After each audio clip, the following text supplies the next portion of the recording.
मरणासन, मृत्यु के पूर्व प्राणी के कर्तव्य तथा ध्यान के चतुर्विध भेद। राजा युधिष्ठिर ने पूछा, भगवान, ग्रस्त व्यक्ति को अपने अंत समय में क्या करना चाहिए?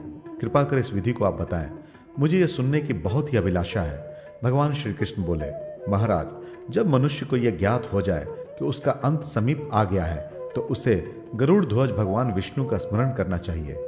स्नान आदि करके पवित्र हो, शुद्ध श्वेत वस्त्र धारण कर अनेक प्रकार के पुष्पादि उपचारों से नारायण की पूजा एवं स्तोत्रों द्वारा उनकी स्तुति करें। अपनी शक्ति के अनुसार गाय, भूमि, स्वर्ण, वस्त्र आदि का दान करें और बंधु, पुत्र, मित्र, स्त्री, क्षेत्र, धन, धान्य तथा पशु आदि से चित्त को हटाकर ममत्व का परित्याग करें। मित्र, शत्रु, उदासीन अपने और पराये लोगों के उपकार और अपकार के विषय में विचार ना करें, अर्थात शांत हो जाएं। प्रयत्न पूर्वक सभी शुभ एवं अशुभ कर्मों का परित्याग कर इन श्लोकों का स्मरण करें। मैंने समस्त भोगों एवं मित्रों का परित्याग कर दिया है, भोजन भी छोड़ दिया तथा अनुलेपन, माला, आभूषण, गीत, दान, आसन, हवन आदि क्रियाएं, पदार्थ, नित्य नैमित्तिक और काम में सभी क्रियाओं का उत्सर्जन कर दिया है। श्राद्ध धर्मों का भी मैंने परित्याग कर दिया है। आश्रम धर्म और वर्ण धर्म भी मैंने छोड़ दिए हैं। जब तक मेरे हाथ पैर चल रहे हैं तब तक मैं स्वयं अपना कार्य कर लूंगा। मुझसे सभी निर्भर हैं, कोई भी पाप कर्म ना करें। आकाश, जल, पृथ्वी, विवर, बिल, पर्वत, पत्थरों के मध्य धान्यादि फसलों, वस्त्र, शयन तथा आसनों आदि में जो कोई प्राणी अवस्थित है वे मुझसे निर्भय होकर सुखी रहें। जगत गुरु भगवान विष्णु के अतिरिक्त मेरा कोई बंधु नहीं। मेरे नीचे ऊपर, दाहिने बाएं, मस्तक, हृदय, बाहुओं, नेत्रों तथा कानों में मित्र रूप में भगवान विष्णु ही विराज रहे हैं।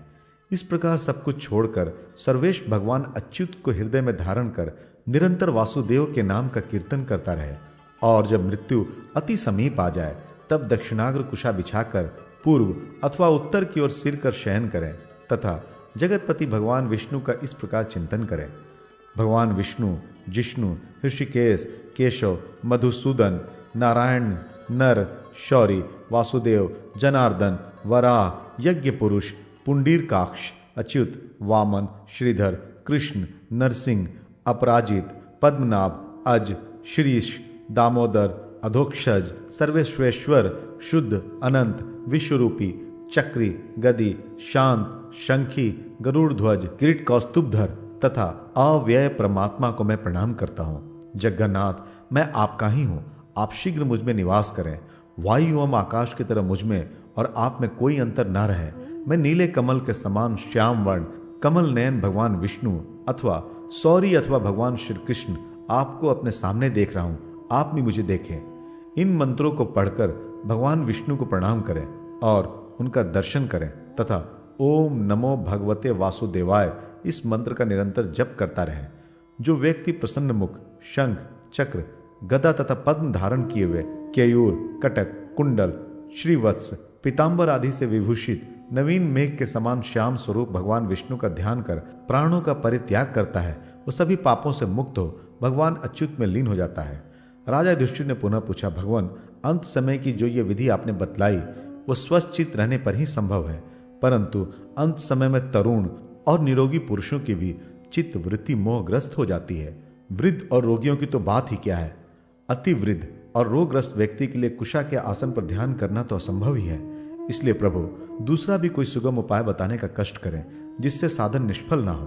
भगवान श्री कृष्ण बोले, महाराज, यदि और कुछ करना संभव ना हो तो सबसे सरल उपाय यह है कि चारों तरफ से चित्त वृत्ति हटाकर गोविंद का स्मरण करते हुए प्राण का त्याग करना चाहिए, क्योंकि व्यक्ति जिस भाव का स्मरण कर प्राण त्यागता है उसे वही भाव प्राप्त होता है। अतः सब प्रकार से निवृत्त होकर निरंतर वासुदेव का चिंतन करना चाहिए।